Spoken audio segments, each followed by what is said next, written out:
Newsarama.com. And I suggest you do as well. Hi. Hey guys, I'm Jenna Bush, and you are watching Newsarama's live coverage of New York Comic Con. Now, there are a lot of ladies here with me. This is Renee DeLiz, the creator of Womanthology, a project I'm very, very proud to be part of. So, Renee, would you give us the rundown? We have a lot of contributors here. There's Ma'at Crook, who's a writer. And then we have Laura Morley, who is the assistant project manager and saved me on so many different things. And this is my sister, Kimberly DeLiz. She was the artist on the book. And then there's Joel McGill, who's a writer. And then there's Jody Hauser here, who's also a writer. Well, thank you guys so much for being here. But let's start with women have been underrepresented in comics. We read them. We love them. A lot of people don't seem to know that. I'm just saying. So let's talk about how this project got started. Well, I was on Twitter, everybody's on Twitter, and I just noticed a lot of female creators started following me on there. I would follow them, and none of them seemed to know each other, and they all seemed really interested in comics, but they didn't really know how to get started. And so I was like, hey, we should all get together and do something fun, and do some kind of project. And hey, we'll make it a charity project. We'll just have fun together for a cause. And so I just one day put out a tweet and asked if anybody would be interested. And that day we had 100 women respond. And then it just slowly grew over the next day or so to about 150, and it's just kind of stayed around that number ever since. So. Well, okay, so the money is going to charity. The project is going to be absolutely amazing, but the really cool thing is how much support this project has gotten. So, and I'm sure you guys all know from friends and from people who've contributed. There's over over 2,000 contributors. Yes, 2001, I think. Yeah. Yes. Yeah. Because it was we needed to raise $25,000 in 30 days. What was it? 18 hours? Yeah, it was 19 hours is when we hit our goal, which.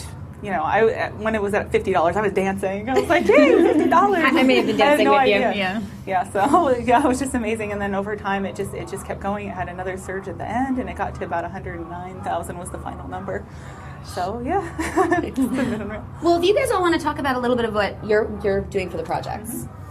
Well, I wrote a story called Everwell, and I actually worked with two artists, Fiona Staples and Adriana Blake, and it's a fantasy epic story that covers 3 time periods in 6 pages. You next. Yes, apparently. My name is Joa McGill. I wrote a story that I like to sum up as 2 80-year-old flappers scaling a mountain to make it to a birthday bash in a hotel. That's an awesome one. I read yours. Oh, thank you so much. The artist was Katie Shanahan, and it was colored by Mary Bellamy. I'm Kimberly DeLiz. I am her sister, but I did do a pinup for the book. I'm active duty in the Air Force, so I decided to represent the military that way. I did. My squadron is 48, Maintenance Operations Squadron, Lake and Heath. So I represented our mascot with the Phoenix, and I used 2 F-15Es, which I've been based with for 6 years now. That's awesome. I'm Laura Morley. I had kind of 2 hats, 3 hats in this project. Or 6. Whatever was around, I put it on my head. So I wrote a story for the book, which is going to be my first published comic, which I'm quite excited about, with an artist called Talia Della Torre. I was originally I was in charge of admin on the project, and then I kind of moved into the assistant project management role. So that was sort of kind of trying to wrangle everybody into shape. Not that people took a lot of wrangling. All the contributors were very, very good.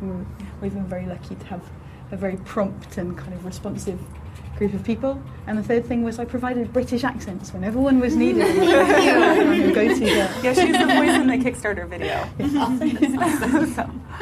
And I'm Ma'at, and I did a story called Greatest of Ease that a wonderful artist illustrated. Her name is Blue Delaquante, and I totally may be butchering your name, and I'm so sorry. But yeah, it's about a trapeze artist apprentice who fails at her job at first, and then but through trying to save the clown car act in the circus, she then finally succeeds. Well, I mean, since we're calling out our artists and everything, I did one with Janet Lee and Rachel Kandich, who co-wrote it with me, and that's about the Triangle Shirtwaist Fire. and I did one with Alyssa Feliz. That's the first comic I ever wrote. That was Archetypes, about a woman who dreams in archetypes and solves crimes. Awesome. So what has your experience been with other female comic fans? How accepting, and especially more recently, how accepting men have been of us as comic book creators, artists, and fans? Anybody who wants to take that? Well, I guess I've been a comic book fan since I was 13, and growing up, a lot of my friends were also comic book fans. I mean, that was when Batman the Animated Series was on TV and the X-Men Animated Series. So, me and all my friends watched that. That's what we would chat about in school, and I ended up actually working at a comic book store in college. So, I mean, for most of my life, it's just been being around other women who read comics, and it's never really seemed like a weird thing to me at all. Because it's not. Because it's not. I think the male support is growing a lot. Rachel Deering and Stacey Ponder also, they were discussing that they had men come up to them and just start talking to them about women in comics, Womanthology, and how supportive they were, with no, us bringing up the subject at all, and they seem really excited about it also. Yeah, I think it's kind of heartening the extent to which it doesn't seem to be a big issue. I haven't had many people react you're women and making comics. There doesn't seem to be that. My friends who are into comics as well are mostly guys, and it was through the internet that I've met most of the women I know who also make comics. So I think that's been an extra dynamic in the situation that helps to get us connected. Well, it's true. I mean, the internet has sort of been a big deal with this. I mean, that's how I got connected with it. A lot of us haven't met the people that we're working with. Yeah. Which is kind of amazing. I mean, I think that's a really cool thing. I know, just at the show I've met, I guess there's about 35 or so, even more. Like you mentioned, Janet Lee was here, and I didn't know that, so there's 36.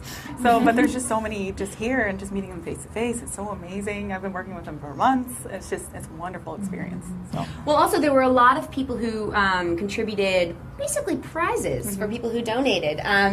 Neil Gaiman. Yeah. Who would have known? So how did you get all the support? How did you drum it all up? Well, some people offered. Some people just wanted to help.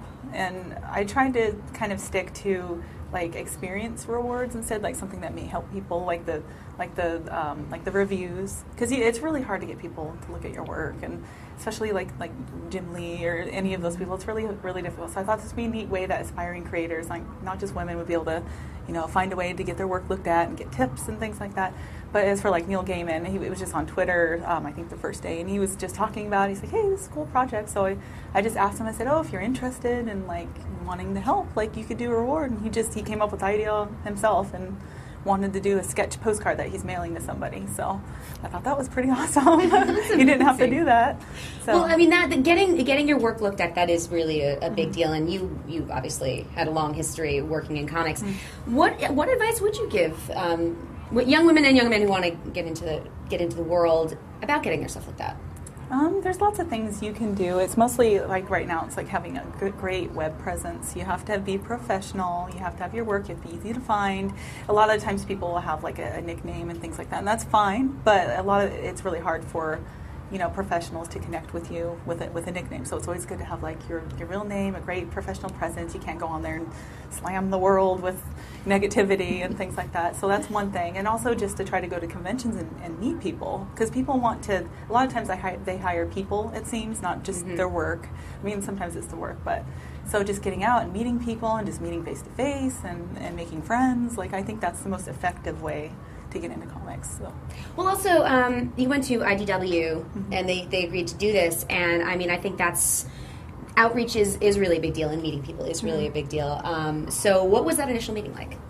Oh, you mean with getting Womanthology pickup? Well, I had Mariah Huner, who's my editor at IDW. She's an editor on Womanthology too, and so she approached them too. And we just kind of we have this project, and it would, if it's successful, it would all be paid for, and it's supporting women creators. And so if you would like to publish it, it would really help. That means everybody on the book would be published, and it's just a great thing, overall positive. And so they were like, okay, sure. And there's been a couple other publishers that wanted to publish it too. So oh my gosh, which it would have been great to have a universal, show of support. So maybe next time, next supportive book, try to get all the publishers on it would be cool.